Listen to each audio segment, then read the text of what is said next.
President Trump wants peace in the Russia-Ukraine war and is taking actions to try to bring it about. Europe and Ukraine say they want peace, but their actions seem to be more like they want to fight. Russia says that they want peace, but they also are taking actions to maybe be ready for peace or maybe be ready for war and possibly ready for more war, which has the attention of President Trump, who is sharply focused on what he wants to avoid. Unfortunately, it looks like Europe and Ukraine aren't on the same sheet of music with anybody, either with the Russian side, as self-evidently they're fighting a war against them, or with the American side. And that sets up the potential for some real trouble.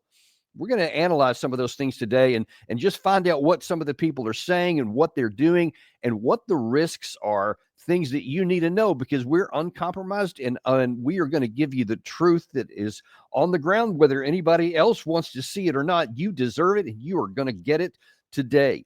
First of all, let's talk about some of the actions that Trump is taking that some people say is not leading to peace and is actually capitulating. And one of the big things here is that Trump has recently halted intel sharing, not just put a pause on sending the equipment and ammunition and other things to Ukraine, but has halted intelligence. Now, the proponents of continued fighting in Europe and certainly in some of the Ukraine side as well are saying, well, this is just evidence that Trump has just taken Putin's side. In fact, chief of those is former national security advisor for Trump, John Bolton.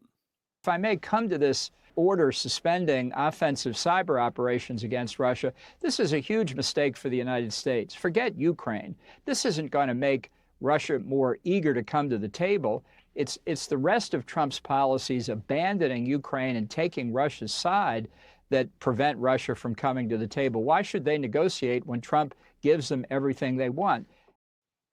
Now, President Trump at a press conference in the Oval Office yesterday was asked about that very thing, about the stopping of the sharing of intel, and isn't that causing problems, and isn't that not helping the Ukraine side? And he didn't dodge the question, at least not directly. Do you, Mr. President, think that Vladimir Putin is taking advantage of the U.S. pause right now on intelligence and military aid to Ukraine? No, I actually think he's doing what anybody else would do. I think he wants to get it stopped and settled, and I think he's hitting them harder than he's been hitting them. And I think probably anybody in that position would be doing that right now. He wants to get it ended, and I think Ukraine wants to get it ended, but I don't see it's crazy. They're taking tremendous punishment. I don't quite get it. Now, it's important in what Trump didn't say there. He was directly asked, is it a problem that you're not withholding ammunition, intelligence, et cetera? And Trump didn't actually deny that. He just said, I think that Putin and Russia is doing what anyone would do under the circumstances. And then he tagged it out by saying, and I'm just not sure that Ukraine actually wants to end the war. President Trump is sharply focused on ending the war, seeing it come to an end. And as we've said many times, he's focused on the other side of the end of this war. He sees that the relations between the United States and Russia, two of the three biggest nuclear powers in the world, is very important for him to establish and to go forward. Nobody benefits in the United States. Nobody benefits in the West, frankly, for there to be perpetual conflict between NATO, Europe, and the United States on the one side and Russia on the other. Nobody benefits from that. Trump seems to be very sharply aware of that. And you have to understand what's going on. There was, I think it was on the 5th of March, we showed you Mike Walls was standing out in front of the White House and said, well, we're going to be talking with the Ukrainian side, and we're going to be trying to find out what the path might be to end this. And it was on that same day that the announcement was made that we were curtailing or pausing the supply of ammunition and weapons, and we were pausing the intelligence.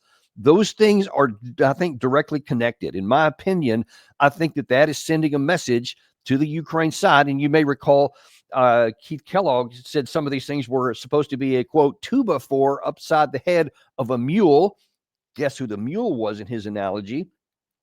Because they're trying to communicate that we will bring this war to an end. So to ignore that is to just say, I'm just going to keep on going. I like the analogy I've used before. It's like I'm on the roof of my house. I want to get onto the roof of the opposing house. So I'm just going to walk across thin air because I want to. That's just what I want to do. I'm just going to ignore the laws of physics, the law of gravity, because I want to. And I think that Trump and the White House is trying to send a message, dude, gravity exists. It's going to continue to exist. And if you walk off that house, meaning if you continue on in this without American support, you're going to fall because the laws of physics are going to be in effect. Look, Trump is very sharply focused on the spreadsheet. He's a businessman. His whole life he's been about spreadsheets, cost benefit analysis. But what are the prospects of winning? What's the upside if I succeed? What's the downside if I fail? All those calculations. He's steeped in that. That's what he's done from the beginning. And he's looking at the spreadsheet right now. And he sees that the balance of power is decisively and irrevocably on the Russian side. And it would be suicidal if Ukraine continues going down that path. And there is no benefit whatsoever to the United States and to the American people to continue pursuing the militarily unattainable, especially if that could actually expand the war. That is one thing that Trump has been talking really since 2023, and ever since he's gotten elevated into the White House on 20th of January, keeps repeating, we're not going to do World War III. I'm tired of that. I'm not even going to go down that path, which the previous administration was keeping us on the edge of. You know, Biden, he tried many times to see just how close to that edge he could get. He wanted to say, how far can we push this to not prompt a nuclear retaliation from the Russian side, but just enough to keep them on this side of that threshold to continue harming Russia. That was the objective of the Biden administration. So straight up, that was their objective. It's been in the New York Times. I mean, you don't even have to have read that. It's self-evident from just looking at what happens if you're willing to be honest. But that was the objective. And the problem with that is, I mean, there's a number of problems. The immorality of it, because it said, because I can calculate this political advantage over an adversary that doesn't need to be your adversary, but we'll put that aside for the moment. But the fact that you're willing to take these actions and resulting in the killing of hundreds of thousands of Ukrainian people to, quote, weaken Russia, and there's this maybe 100,000 that they've lost. Almost certainly it's close to 1 million Ukrainians, and obviously all the territory that's already been lost, the massive, massive amount of ordnance that's all been seeding the ground in all these places, from mines, from drones that have been falling down, from missiles that landed and maybe didn't explode, etc. Tank shells, mortars, everything you can imagine is absolutely saturated the ground. It will be decades after the war is over before all of that territory can be cleaned up and used again. And it's been decades in the Vietnam War. A lot of that stuff is still there to this day. I mean, heck, we periodically still find bombs and stuff from World War II in Europe, for crying out loud. So that's what Trump is trying to get to an end. The Biden administration, in pursuing that policy, never had a vision of what the end even was. They just said, we'll keep hurting Russia until, I don't know, one day we'll just stop. Oblivious to all these other things, oblivious to the fact that as long as you keep on that edge, some accident or some mistake could bump over the edge, and all of a sudden you could have that expansion. Now, it didn't happen on the Biden administration. They were able to stay on the safe side of that line, and the war didn't escalate so far. Trump is focused on wanting to make sure we don't get there. And it's been a puzzle to him. And he said so out loud in recent comments. He doesn't understand why the Europeans aren't coming to what should be the same self-evident conclusions based on the spreadsheet. If Europeans were focused on their own advantage and their own benefit, they would recognize that it is way beyond too late to save Ukraine. That was squandered in 2023. I argue it was squandered in 2015 and December 2021, but for sure by the summer of 2023, when the offensive failed, that was it. That should have been all she wrote. They should have come up with a negotiated settlement on the best terms available, called it a day, gone back on to living. Instead, they stayed with the fiction that they had created in their own minds that it did not comport to what actually was existing on the ground. And the Ukraine continued to pay the price for that intransigence. And ironically, European unions continue to pay the price in that, which is building up to this day. They have become much weaker militarily because of all the support they have given to Ukraine. Their economies are poor because now then they don't have the cheap gas from Russia anymore. So just the physical inputs are costing them more. They've cut a lot of the trade, the vast amount of it. So they're no longer benefiting from that. And you see the European economy is weak and tepid across the board. And it's probably in a recession in Germany specifically. And they're the big engine for Europe anyway. So if Europe wanted to just recognize reality, they would have ended it long ago, but they didn't, to their harm. And they've given, thousands of combat vehicles, tanks, artillery pieces, millions of artillery shells. All these things have gone to the Ukraine side, and they haven't been replaced because they don't have enough capacity to continue to supply the Ukraine side and rebuild their own inventories. We've had I've had some sources from London who have knowledge about the Ministry of Defense, and they say straight up that their inventories of many of the key weapon systems, especially artillery shells, some categories of missiles and anti-missiles capability, are all in the toilet. They're all very low. So they're harmed. And if UK is, I'm sure many others are as well. So they have harmed themselves, not Russia, because they're in a wartime economy, has continued to ramp up. More on that in a minute. But it seems that Europe is just not willing to see reality. And so that puzzles Trump. But fortunately, everybody in Europe isn't oblivious to that. There's one guy that gets it. This is from Viktor Orban yesterday, who was going to visit Macron, and he's going to ask a really important question. Elnök úr, éppen úton vagyunk Párizsba, ma Emmanuel Macron francia elnökkel fog találkozni. Mit vár a találkozótól? Van egy alapvető változás. Az amerikaiak eddig a háború oldalán álltak, most meg a béke oldalára álltak. Én azt szeretném megtudni, hogyha 3 év alatt nem tudták a háborúzó felek legyőzni Oroszországot és győzelemre segíteni Ukrajnát. Úgyhogy az amerikaiak is a háború táborban voltak. Most az amerikaiak már nincsenek ott, tehát a háborúpárti tábor sokkal gyengébb. Most miért gondolják, hogy ugyanezt a háborút meg tudják nyerni? Én erre szeretnék egy választ kapni. Mitől észszerű a francia, illetve a háborúpárti álláspont? That's exactly the question we've been asking for weeks now.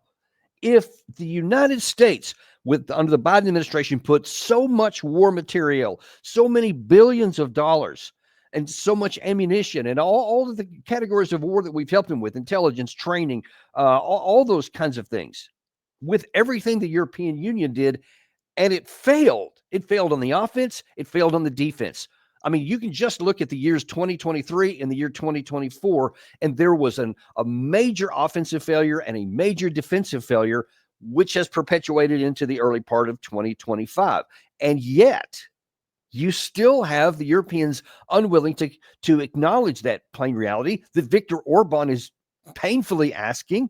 And I want to know what the answer was. What did Macron say when he asked that question? What did any of these people saying when he's having this when he asked that really prudent question?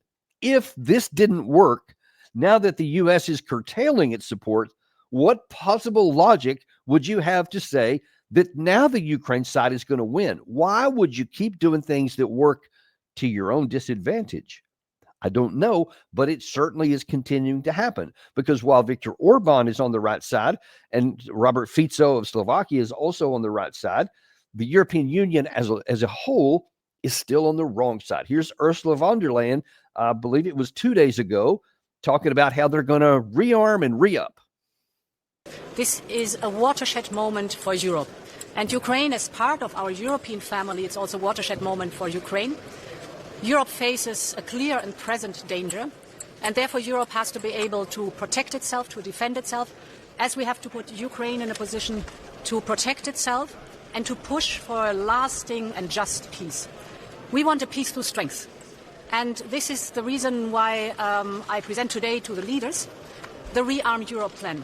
The Rearm Europe plan provides up to 800 billion euros for defense investment. It gives the member states possibility to invest in the Ukrainian defense industry or to procure military capabilities that go right away to Ukraine. So it is to the benefit of rearming Europe, rearming the European Union, but also arming Ukraine in its existential fight for its sovereignty and territorial integrity. Okay, you want peace? You want to have peace through strength is the phrase you used, which is borrowing from the U.S. that we always use that. You also say you want a just and lasting peace. Okay, let's go on a quick history lesson here. What was going on in Europe in 2015? And what was the condition in 2021? Did Russia pose an existential threat to Europe? Because she claims 2 days ago that that is the case now, that Russia poses an existential threat to European Union.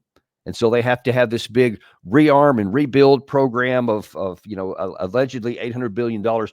By the way, an analysis of that is showing that it's not quite so big as they think. And a lot of these are contingent and loans and some other ways to just expand the arms industry. But I don't know that it really has anything to do with making them militarily stronger. And it's spread over a very long period of time. But nevertheless, they're still saying, we're not going to end this war here. We're going to do everything we can to expand the capacity to continue it on. And what do you think is the difference between, say, 2021, when Russia was not posing a threat to anyone in Europe, and the situation that you talk about right now? Could it possibly have been that you have provided this 50-nation alliance against Russia? You have provided long-range weapons at various times.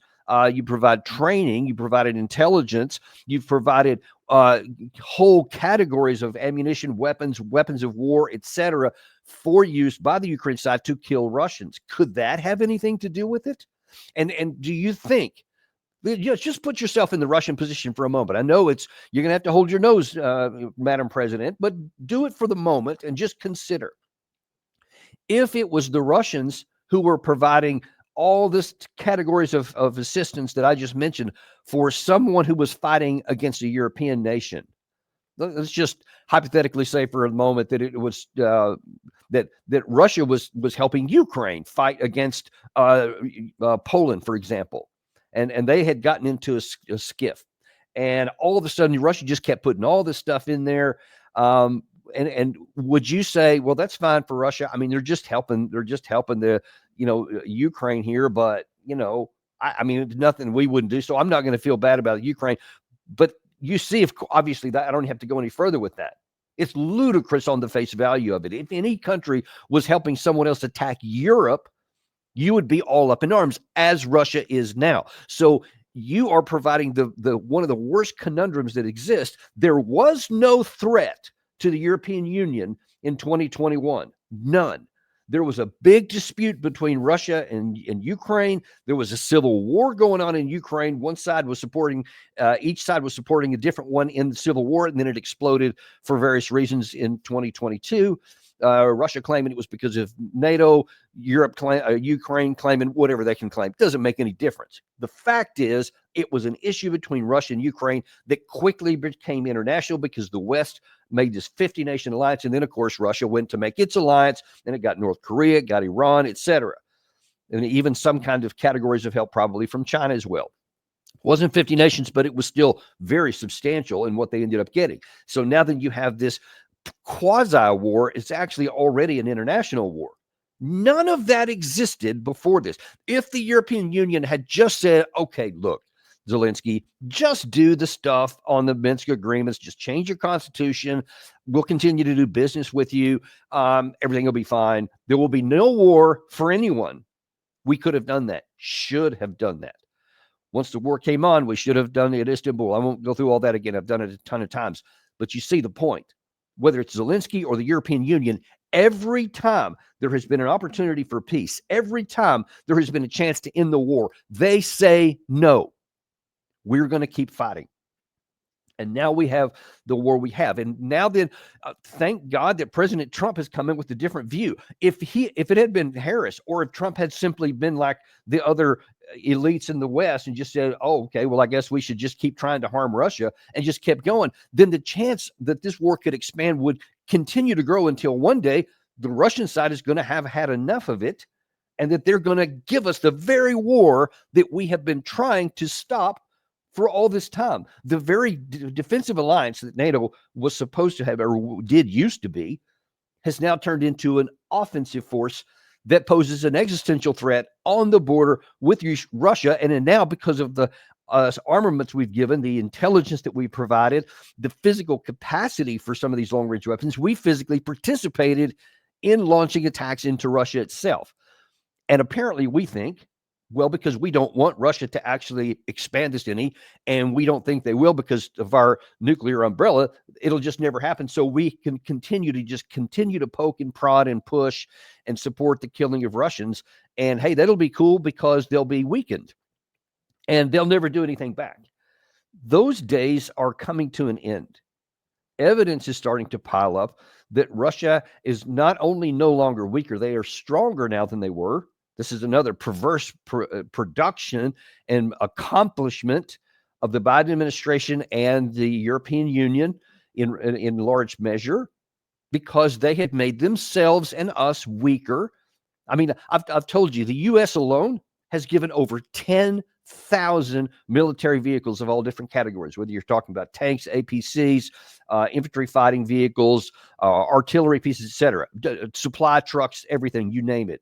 10,000. That came out of stuff that we had existed. Ergo, our inventory of things, should we ever get into a war, has now been drastically reduced, significantly reduced. We're not even talking about the categories of missiles, long-range weapons, air defense systems, etc., which are very hard to produce and long lead times to get these things done. We're weaker today than we were thanks to what President Biden had done. European Union is in the same boat. They're weaker now than they were before, but because of all these actions, Russia is stronger. And instead of recognizing the realities and the spreadsheets, we keep saying stuff like what Ursula von der Leyen did, that, well, now then we'll just build up our stuff even bigger. Now, you know, just human nature, you know, history. When you have one side that starts to build up and claiming that the other is an existential threat, that has a reciprocal action. So Russia's already bigger and stronger. And now then, folks, we don't want to put them in a position to where they say, you're going to start building up. You don't have the force structure right now. We do. Maybe now is the time to move. You don't want those thoughts to even go on in the Russian heads. And it's arrogance of the highest order to pretend like it's not the case. Now, as I said earlier and showed you that clip from Bolton, there's many on the U.S. side, it's not just Europe, who were saying, you're playing right into Russia's hands. You're taking their side, etc. And President Trump has been very clear. He's not taking Russia's side. He's just reading the spreadsheet. Some in Europe, Viktor Orban, Robert Fico, they're reading the spreadsheets as well. But that's not stopping a lot of other people from ignoring the spreadsheets and saying that, we're doing crazy stuff and just ignoring reality. And last night, Director of National Intelligence Tulsi Gabbard was on the Laura Ingraham angle on Fox News. And Laura asked her, she said, well, what do you say to these people who say that you're basically taking Russia's side? Generally, it's coming from those who are either former leaders within our own intelligence community who are trying to politicize their titles and their positions to try to undermine President Trump's peace mission and agenda. And perhaps this is now coming from people within Europe, again, who would like to see endless war continue. The answer to your question is no. I can tell you just today alone, I met with 2 different senior intelligence leaders from Europe who came here to visit, to introduce themselves and to say, hey, we really look forward to continuing to work with you. I've met with other European leaders earlier this week who've come to Washington, D.C. for the same reason, really continuing to strengthen that relationship and letting us know how much they rely on us for our support and the intelligence that we share. President Trump is the peace president, and he is putting the interests of the American people and our taxpayers first and foremost. That is crazy that even has to be explained, that the president of the United States is putting the people of the United States first and foremost in any of his decision making. Why didn't the previous administration do that? Instead, I don't know whose interest the previous president, I don't know. Maybe in his mind, he said this will serve us well because it will make our adversary Russia weaker. Why is Russia our adversary?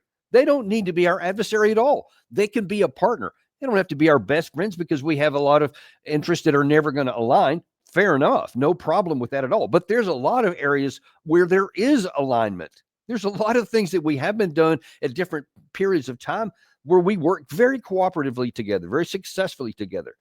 I believe, I may be wrong in this, but I'm pretty sure that on 9/11, on September 11th, 2021, when we had the big terrorist attack, I believe it was Vladimir Putin, Russia was the first one to call the United States and say, hey, we're sorry what happened. Is there anything we can do to help? So that doesn't sound like somebody who's cheering for your demise. And it never needed to be that way. So for people like Bolton, for people like former Secretary of State Anthony Blinken or Austin or Biden himself, to always view Russia as a perpetual and permanent enemy is stupid. It's bad for America. It's counterproductive for us. And the current administration, from Trump on down to all the people he put in these key positions, are all of the same mind. They want the war to end because they can read the damn spreadsheet. They can see that the balance of power is irrevocably on the Russian side, and it is suicide to continue going down there. Trump is focused not just on that, but he's also understands that if without this pressure, without the 2x4 upside the head of a mule, or without the pressure of the cutting off the supplies, cutting off the intelligence sharing, that the Ukraine side has got to figure this out, because if they don't, he's worried about what could come next. Why not provide Ukraine with air defenses? And what happens, Mr. President, when Ukraine runs out of... Well, because good question. Because I have to know that they want to settle. I don't know that they want to settle. If they don't want to settle, we're out of there. And, you know, I watched over the last week or so what's going on in Europe. This thing could end up in World War III if we don't get it settled. He's right. He is absolutely right. Because for all the reasons I've just mentioned, Russia's getting stronger. Europe has become weaker. We are weaker than we were before all this started. And now then Russia hears all of these people from the European Union. They continue to say, we're going to get stronger. We're going to get peace through strength. So instead of finding any way to end the war, all they hear from the European side is that they're preparing for more war. And obviously there's only one opponent that would be, and that is Russia. So you're putting Russia in a position to where they may calculate, okay, we better take action now while we still can, while we have the unequivocal advantage, and maybe we should take the fight to Europe before they get on this buildup. Why would you want to put that into anybody's head to give them incentive and motivation to actually take the very action we claim to want to prevent through strength? Peace through strength is also strength of intellect. It's also wisdom that needs to take place. Do not provoke your enemy into taking action when he's stronger than you are. That is the position we're in right now, and what President Trump is trying desperately to prevent. Now, if you think that his claims about a potential World War III are overblown, this is from just a couple of days ago from a senior Russian general. Надо думать уже, если станет такая ситуация, о всеобщей мобилизации, собрать примерно армию пару миллионов, да поставить их всех в такую позу, из которой они никогда уже после этого не выйдут. Никогда. Либо они заткнутся, либо они действительно потеряют даже то, что у них есть. И после того, как они захотят с нами схлестнуться, Европа и большая часть европейских государств перестанет существовать как таковая. Now, you can say, he doesn't mean that. It's just bluster. Maybe it is. I don't know. I can't get inside his mind to figure out what he's saying. All I can tell you is what he said. And what he said, if you look at the spreadsheet, should alarm you. If you're Europe, you should say, okay, you know what? This is a dumb road we're going down, which can't succeed. It can't succeed. We've tried everything in the world, and all of it backfired.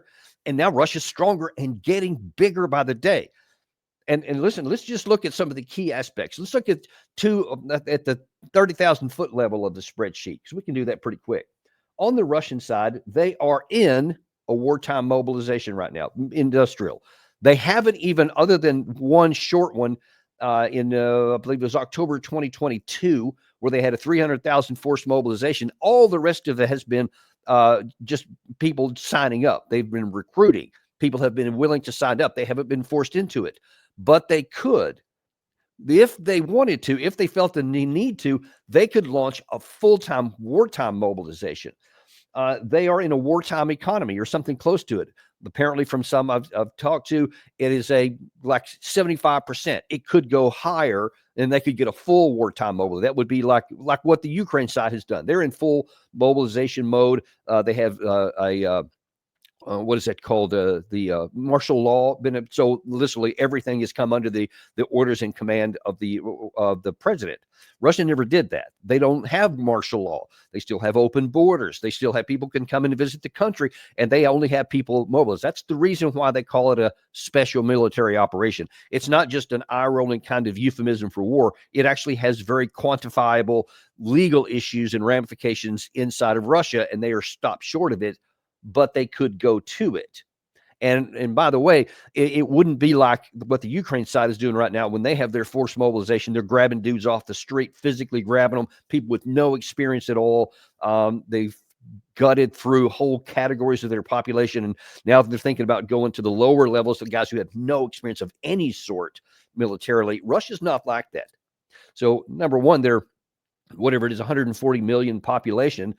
And they have of their, it's like 20 to 40 million military age males from which they could draw. So they could go to a forced mobilization, and they wouldn't just grab people off the street. They would get people, because the Russian system is different than ours. They have kind of like not a recruiting, forced mobile or a draft. Sorry, couldn't think of it for a second. So they have this kind of a draft situation where men have to serve a certain amount of time and then they go back into their civilian lives. They have recruits that they have that don't actually fight in the front war. That's for the people who volunteer. Those guys serve in the continental country, and they're basically for the defense of their country. So all 3 years of this war, there has been 1 year increments where these guys come in, they train, they form up, and they obviously are learning the model of the current warfare, and they've adjusted their tactics, et cetera. They're getting trained, and they go back into civilian life. So there are millions of guys in the Russian side that have a level of military experience and training. If the president of Russia gave the order, they could be quickly mobilized in, put back in uniforms, and now then they can actually engage. If he then declares a full war, if he declares martial law, now then that law would change, but they have millions of people with some military training. So they wouldn't be starting from scratch. That's important to know, because let me continue on with the Russian side. They also have a wartime defense industrial base in.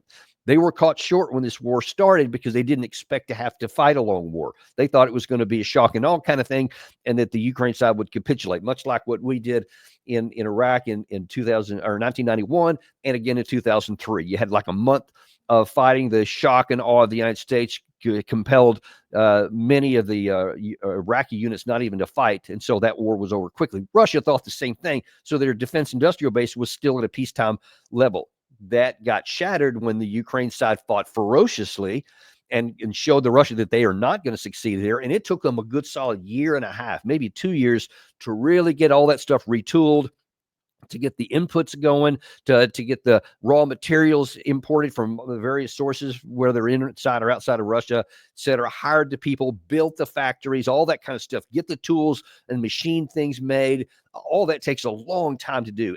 And finally, Russia had it done. Now they're there. So they have a wartime defense industrial base now. They have drone production, missile production, artillery production that's like through the roof, because those are the main tools of war. Let's look at the European side. The European side is in a peacetime economy. They have no mobilization process. Their defense industrial base is slightly elevated from what it was before the war started, but only incrementally so. Their production of drones, missiles, and artillery, the same categories, are far, far, far less than the Russian side, like tiny fractions of what the Russians are producing, because Russia's in a war. France isn't, UK isn't, Belgium isn't, none of these countries are. So, of course, they may produce a little more because they think it can be some money, but it's only incrementally more. Definitely not enough to sustain a long war against a nuclear superpower. That's what would have to be produced here. And probably the single biggest category is that they have, on the European side, they have no combat experience. Whereas the Russian army as an institution and many of their key leaders at all these different levels had experience before, they had training, etc. Now then they have fresh combat experience to add on top of that, so that now then they continue to replicate themselves and to get stronger, bigger, and better, more tactically capable, not even just the tools and the weapons of war, but also in the application of those things. All of those things are on the Russian side of this spreadsheet. And the European side just doesn't have it. Gary, if you can throw up that graphic I have here, this is also one of the things, just the number of troops themselves. You see there that the United States is there on the top with a total of 1.3 million active forces. But I put in the red box there basically the biggest of the European. And you see Poland has 200,000 troops. France has around 200,000. UK goes 184. But as we've talked about, they don't even have a single functioning armored division. So they have a number of people, but their fighting formations are terrible. Everything goes down from there. You see down to Hungary, they got 41,000. And I've told you that the sum total of all the Baltics is basically a handful of battalions who don't have anything near what they need with air defense, air capacity, air offense, any of the tools of war, and they just don't even have like tanks, artillery personnel, etc. They are not prepared for war. Nobody in the European Union is. Nobody in NATO is ready for an actual war. Russia is in a war. So everything that you can imagine is on the Russian side. Trump apparently sees the spreadsheet. So he's willing to take a lot of political heat, even when all of these people in the United States from the previous administration, those who love war, or like 90% of Europe, unfortunately, really Hungary and Slovakia seem to be the only exceptions, maybe Turkey too. They're definitely not involved in this. They're paying attention down in Syria. We'll talk about that more on another show. But in terms of this war here, other than a lot of talk, the European side does not have the capacity to war. I don't know if they're still trying to do the Biden thing of just pushing right up to the edge, but they don't actually want a war. I mean, it would be insane if they did. I hope they don't. But this is having a negative impact on the Russian side. I showed you that clip there of General Aptia Ludinov. We may have him on our show here coming up soon. We're still trying to work that out because we want to ask some hard questions on that. But just that clip that we got pulled there off the Telegram channels, you can see that is what they're thinking. And I can assure you there's long been a lot of competition inside Russia with the war hawks, but you've seen this on their national media. You certainly see it on Telegram channels that there is a big dispute within even the Politburo, within the Kremlin itself. A lot of hardliners are upset at Vladimir Putin because he's kept the gloves on. They said, dude, take the gloves off. We have a lot of this capacity. Many people see that the Russians have been relatively slow in their methodical move to the West, and they think that's because that's all they can do. There has been no attempt at a large-scale offensive by the Russian side since the initial one in early 2022. They have had this small unit level stuff that puts constant pressure on and causes attrition on the Ukraine side, and they've been content with that so far. But they have much larger forces. I showed you a clip from a Russian news source about 10 days ago that shows that there are about 200,000 troops that are available for an offensive. There may be one coming in the spring. Zelensky told you there was about 150,000 in the northern part, north of the Sumy area, that could come down south. So various sources are already saying, to include the Western side, that there's a lot of Russian capacity there that has not yet been used. And we don't want to get into position to have them use it. The only thing that can stop that right now is if President Trump's view makes it. If President Trump either compels the European Union and Ukraine to come to an end, and he's trying to compel it right now by holding the intelligence, by holding the ammunition supplies, etc. That's not pernicious. That's not taking Russia's side. That is trying to use that tool before to force the Ukraine side into recognizing the truth. So you have guys like Bolton who keep saying, oh, this is just about Trump taking the other side, and he's, whose side is he on? All this kind of stuff. That's absurd. That's an amateur view of things. It is. It's an amateur view. It's somebody who's a good talker and an idiot. And I'm sorry to use that strong language, but that's the case right now. because the consequences of them getting their way is yet more death and destruction in Ukraine, and gone far enough, expanding that death and destruction into Europe. And now then, if Russia ever does take that risk, say to take the Baltics, because those are the easiest targets, and that 150,000 troops that are north of the Ukrainian border could just turn and go north instead of south. And there is absolutely nothing the Baltics could do to stop that. Of course, then you have Article 5 will actually be employed, and there will be no shortage of people who will be immediately saying, use tactical nuclear weapons against Russia. And then you will have the president of the United States, the leader in France, the leader in UK, where they also have nuclear weapons. They will come under enormous pressure to use them. And I will just say right now, categorically, if we get into that position, if Article 5 is invoked, and if Russia has attacked a NATO country, I will say categorically the absolute worst thing we could ever do is to use nuclear weapons, be the first to use them. It would be suicidal. It would take a situation that will be really ugly. If Russia took that easy target and took out the Baltics and started attacking them, to use nuclear weapons in that case would be suicidal for us. You can't undo the damage that will have been done then. There's virtually nothing conventionally we could do. There's been studies of that done by Rand in, I believe it was 2016, that conclusively showed that. And that's even before Russia had all of its capacities it has now. It would be an even worse defeat in that case. And even though Article 5 would be called, we simply cannot escalate. What we need to do then is just seal off the damage and prevent it from going any worse. And we don't have the capacity really even to seal it off. If Russia pressed a bad situation and made it worse, they could go in conventionally. And I'm telling you, if it goes nuclear, we simply cannot go down that path, because now then you're talking Berlin, London, Dallas, Texas, San Francisco. I mean, God only knows. Nothing will be off the table. You can see them incinerated. And why would we want to ever risk a single Western city for the foolishness of the European leaders who are taking us down bad pace right now? It is foolish to do so. It is dangerous, and we should never, ever do that. I pray to God that this hypothetical situation I just painted never happens, because if it does, the pressure on the leaders will be something that has not been faced by mankind, maybe ever, certainly not to the extent it has.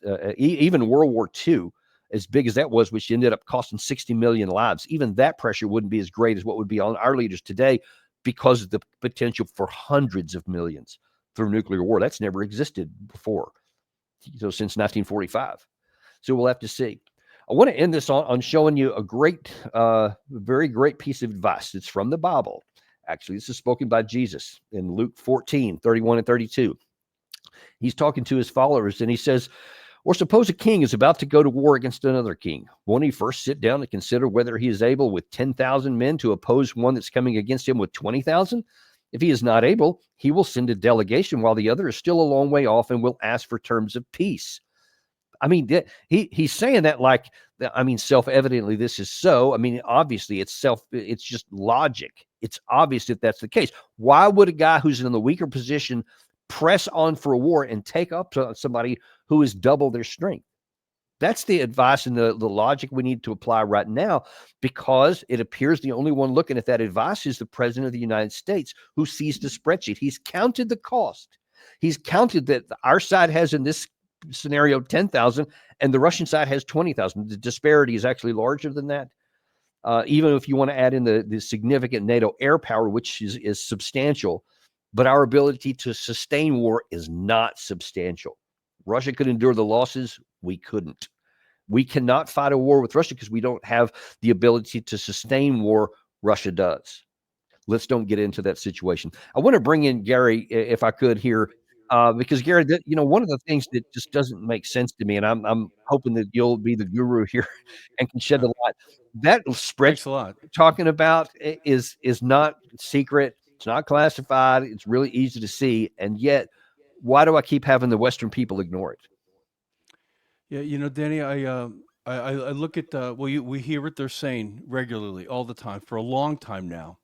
They started off with saying, for as long as it takes, and they've so bought into that It's it's in their blood. You got to wonder how well, because these leaders, they're so isolated, they're so removed. I really wonder if you sat them down and you gave them daily briefs as to what's going on the ground, if they were to ever see, one of your episodes and how you lay things out on the battlefield, would that even change them? Or are they just so taken by what they believe is such a heroic stance that they're taking that even that would not persuade them otherwise? But I mean, I can't imagine that that there's intelligence services of each of these individual countries or the EU, under von der Leyen, et cetera. I'm sure that they have to be able to brief for what's actually happening. I mean, you can't see. I mean, the New York Times, the Washington Post, the Sun, et cetera. They're talking about this stuff. We showed what was it? Sean Bell yesterday on Sky News laid out pretty plainly the disparity between the two sides, and yet they go on. So I'm wondering if. Do you think that they're doing the Biden deal where it's like, okay, let's just push a little bit further so that we can get this $800 billion new deal done here and our arms industry can make a lot of money, but we're still not going to go to war? I mean, do you think it's like that, or do you think there's anything else at play? Danny, we could follow the money there easily. Yes, so sure. I think it's a combination of the two, really. The resistance to wanting to abandon their heroic stance that they believe they're taking, and then the money that they know would be rolling in and pouring in, and for a long time, that's what they see going on, and then therefore, then they're going to look like heroes to their civilians in their countries. One of the other things I saw in a number of tweets in the last 24 hours or so is it seems to me that there's this new stab in the back story being woven by these folks that at some point they'll just have to concede the reality, and the Ukraine's going to end up losing, getting a bad deal, but it's going to be blamed on the Trump administration instead of him being the one guy that's hailed as the one who brought the war to an end. They'll say you're the one that lost it. You cut off this stuff, and then right after that, the Ukraine side lost. Do you see any evidence of that? Oh yeah, for sure. Yeah, I mean, in the midnight hour. Exactly. Like, if my God, if you didn't remove the intelligence, we really could have made it happen. If you didn't remove the military aid, we were just this close. And look at what you did, Trump. And they well, we will, because that's why we exist, to tell the truth, because we're unintimidated and uncompromised. But we'll be focusing that shadow back on the previous 3 years before Trump came into office, and this just huge wreckage of all kinds of the off ramps that could have ended this, and that they rejected them all. And so now then they're rejecting the new one here. Do you think that'll ever gain any traction, or do you think that the media and the security, the social media position that these guys have, that they'll suppress that view and keep with the stab in the back view? Danny, there's as we all can see, there's quite a new leaf being turned over here, and it's in some cases it's very dramatic with what Doge is doing. Some other situations, you can see that Trump's approval rating for much of what he's doing is actually being broadcast. So it's not a secret any longer. So just like the whole cover up of Biden's condition when he was in office, that's starting to crack and crumble. Wow, he really was deficient. He really was compromised, mentally and physically. That's all starting to come up, and I think it might take some time, longer than we'd like, because it should have been immediate. But just like with what you're saying here, I think that also the whole former approach and tactic, or lack of tactic, lack of diplomacy, I think all that will come to the surface. It might take a little bit, longer than we'd like, but I do think it will be before us all, and we can't help but see what has unfolded. It'll be so obvious. What do you think is going to happen when Waltz and the team meet Ukraine and Saudi Arabia? Because apparently Zelensky himself was originally going to be there, or at least he was going to meet with us. I guess he's maybe still going to be there, but he's not going to meet. He'll be in the region. In the region, but that's not the in the second time. He'll be in the region, but not time. in the meeting. They know better. Yeah, that was how it happened the first time. Remember, he was in, I think, Turkey, and you remember he was saying, well, I don't know why I wasn't invited to that. But yet now here it's happening again, where you have Trump's team with Mike Walls and Witkoff and I think a handful of others, maybe Kellogg, are going to be talking to the Ukraine negotiators. What do you think they're going to be saying behind the closed doors? Oh, Dan, I think they're going to read in the riot act. Like, how dare you? Think we're going to do this again? It's like they tore the Playhouse. Zelensky tore the Playhouse down. Now they're going back to to phase one again, right? Now listen, you numbskulls, are you dare going to try and pull this again? We're going to do this one more time. This is your one and last and only chance. Do it right. I think that beyond that, that's all they'll need to say. You screw this up, like Trump has said repeatedly. He said, off on your own. You got a deal you can get? Go get that deal, because it's not with me if you're going to pull that with me. Yeah, he did that. I think that last clip you showed there, where Trump said yesterday that, hey, we're willing to walk, and he has walked before. So I think you're probably right. This could be a really, really important week, because wow, I mean, if we've been willing to cut off the intelligence and the supply and not give back into it when the pressure came up, there could be even more pressure. And I think that Trump would be willing to say, hey, we tried peace. Our guys went down there. They rejected it. So now they're on their own. I mean, that would be huge. Him removing the way he did both the military aid and the intelligence. I mean, he basically called their bluff. He left them naked there. And like, you want to take it even further, or I'm backing totally out. And then you don't even have me on your side advocating for you. Good luck. And then you go back again to Viktor Orban, who asked that very question. He's like, how can you guys continue to support this war when you see Trump is already starting to withdraw his support? How would you think that? Because you remember in one of the other clips you found last week, or maybe it was earlier this week, it was when Brett Baer was interviewing Zelensky after the last Friday. After the Rumble in the White House. He asked him, can you keep fighting alone? And he said it would be hard, but we could do it. He actually said he thought that they could. On what legs would you be standing?